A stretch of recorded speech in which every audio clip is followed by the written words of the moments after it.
Dia de Finados. Inspire-se. Imagine uma multidão de fiéis, cada um em silêncio, em oração, iluminando o caminho de seus entes queridos que partiram desta vida. A atmosfera é de respeito e saudade, mas também de esperança na ressurreição. Hoje, enquanto o céu se enche das orações daqueles que anseiam reencontrar quem já partiu, a Igreja nos chama a contemplar o mistério da vida eterna. Neste vídeo, exploraremos o verdadeiro sentido do Dia de Finados, seu valor na vida cristã, e como essa celebração nos aproxima do amor misericordioso de Deus e da promessa de que a morte não é o fim. No dia 2 de novembro, a Igreja celebra o Dia de Finados, onde recordamos a esperança na ressurreição. O juízo particular decide a sorte da alma na eternidade, ou será destinada ao céu ou ouvirá a terrível sentença da morte eterna. Aqueles que não possuem a pureza necessária para serem admitidos no céu devem descer ao lugar de purificação, o purgatório. A doutrina da Igreja Católica sobre o purgatório compreende 3 pontos fundamentais: 1. O purgatório existe, ou 2. Nele, as almas são purificadas, 3. Os fiéis da Igreja militante podem, por meio de orações e obras meritórias, aliviar as penas das almas que se encontram no purgatório. O purgatório realmente existe. Deus revelou esta verdade no Antigo Testamento. É um pensamento santo e salutar orar pelos mortos, para que sejam livres dos seus pecados. O segundo livro dos Macabeus, 12:46. Estas palavras indicam que já no Antigo Testamento acreditava-se em um lugar expiatório, onde as almas dos falecidos permaneciam até serem absolvidas de seus pecados. Jesus Cristo fala de pecados que não serão perdoados nem aqui, nem no outro mundo. O Evangelho segundo Mateus, 12:32. Logo, para certos pecados, há possibilidade de perdão mesmo após esta vida. O lugar onde esses pecados são expiados é o purgatório.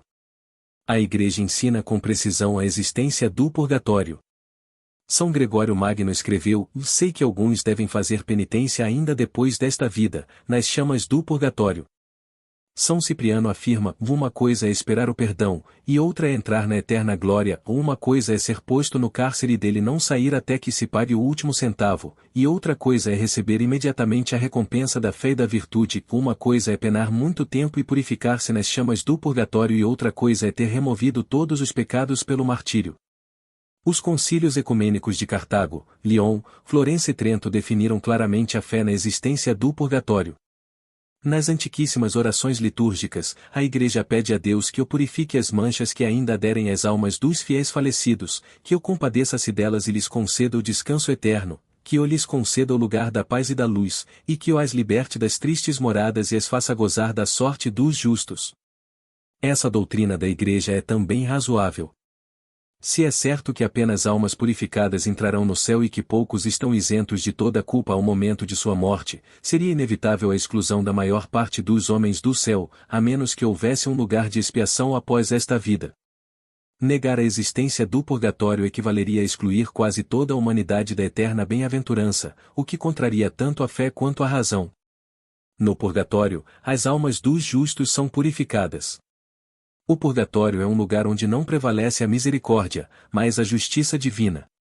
As penas das almas devem ser proporcionais à gravidade das ofensas que, através do pecado, infringiram a Deus.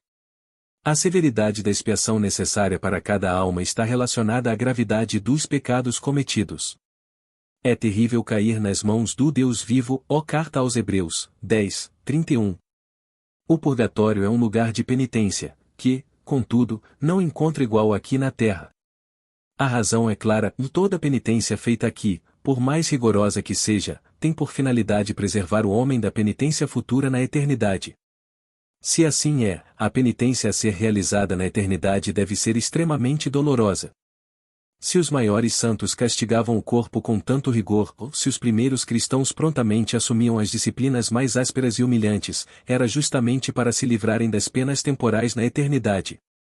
Se os rigores dos santos e as penitências públicas praticadas na época da Igreja primitiva não suportam comparação com as penitências do purgatório, forçoso é concluir que estas devem ser extremamente dolorosas.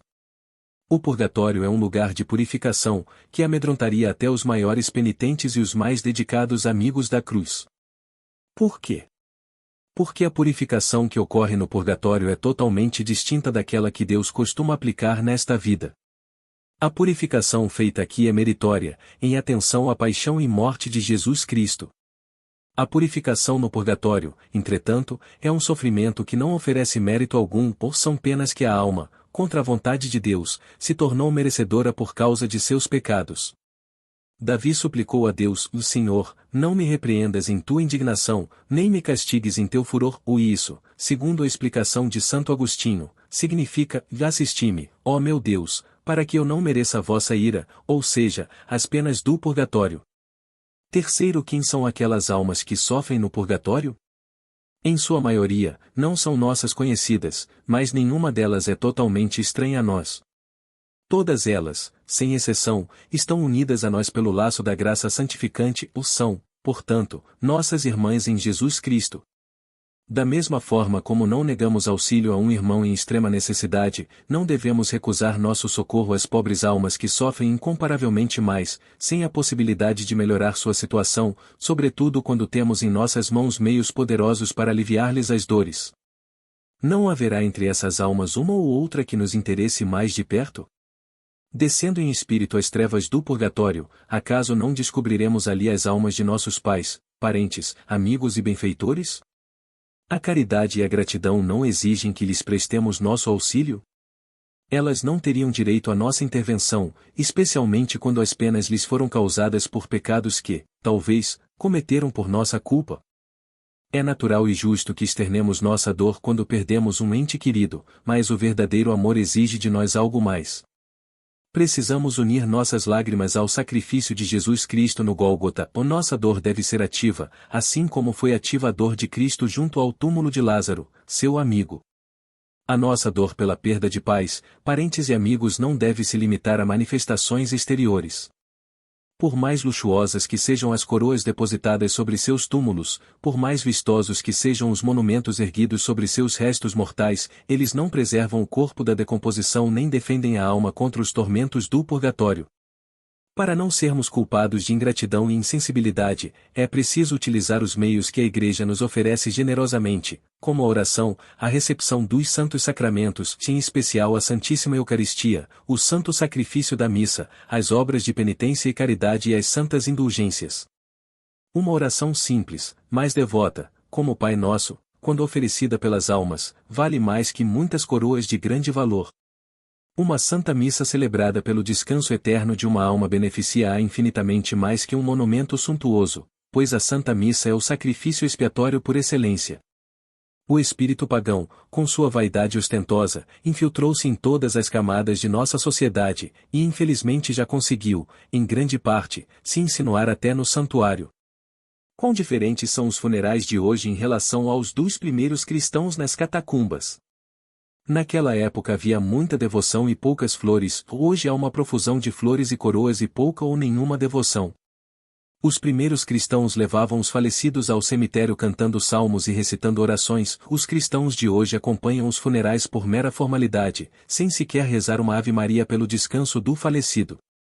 Aqueles cristãos confiavam os defuntos à terra com grande carinho, como uma semente preciosa para a futura ressurreição gloriosa. Os funerais de hoje carecem quase totalmente de elementos que lembrem as verdades eternas.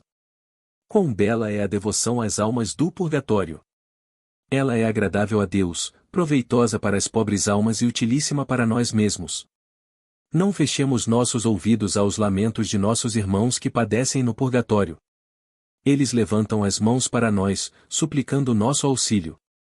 Talvez sejam nossos pais, um pai amoroso, que dedicava seus cuidados a nós, dia e noite, ou uma mãe, que nos amava eternamente, e irmãos cuja perda nos entristeceu, filhos que eram o encanto de nossa vida, o esposo, sempre tão dedicado e fiel aos deveres, a esposa, a fiel companheira, o anjo do lar.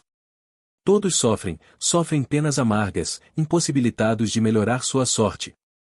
Dirigem-se a nós suplicantes: compadecei-vos de mim, ao menos vós, que sois meus amigos, pois a mão do Senhor me tocou. Reflexões. Entre as almas do purgatório há muitas que, embora nunca tenham cometido um pecado grave, por não terem satisfeito plenamente a justiça divina quanto aos pecados veniais, são retidas nesse lugar de purificação até que expiem o último deles, pois nada de impuro pode entrar no céu. São imprudentes aqueles que veem o pecado venial como algo de pouca importância e o cometem com facilidade. Deus, sendo eternamente justo, não poderia impor um castigo tão severo como o purgatório se a maldade do pecado não fosse também imensa. O homem, conforme ensina o doutor Angélico, deve preferir a morte e o sofrimento a decidir-se pelo pecado, não só grave, mas também leve. Existem pessoas que não temem o purgatório e nem se preocupam em satisfazer a Deus pelas suas culpas. Dizem: dou-me por satisfeito se Deus não me condenar. Outros confiam nas orações e sufrágios de parentes e amigos, ou nas santas missas para as quais providenciaram em testamento. A esses deve-se lembrar que ninguém ofende a Deus impunemente, e que o pecado leve conduz inevitavelmente ao grave. Aos que confiam no auxílio alheio após a morte, recordem as palavras de Tomás de Kempis: e não confies demais em amigos e parentes, e não procrastines tua salvação, os homens esquecem-se de ti mais depressa do que imaginas. É melhor assegurar-se enquanto é tempo e enviar boas obras antecipadamente para a eternidade do que confiar no auxílio dos outros após a morte. Se não providenciares por ti mesmo, quem o fará por ti?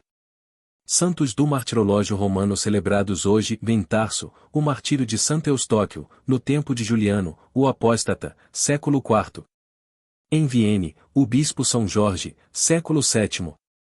Em Poitiers, o bispo mártir São Victoriano, 303 d.C. Na África, os santos mártires Públio, Vítor, Hermes e Pápias. Ó Maria concebida sem pecado, rogai por nós que recorremos a vós. Oremos. Deus da esperança e da ressurreição, que prometestes a vida eterna aos que creem em vós, escutai nossas preces pelos nossos entes queridos que partiram. Que eles alcancem a glória eterna junto a ti, na luz que não se apaga. Que nossas preces e intercessões os auxiliem e nos unam na tua paz. Amém.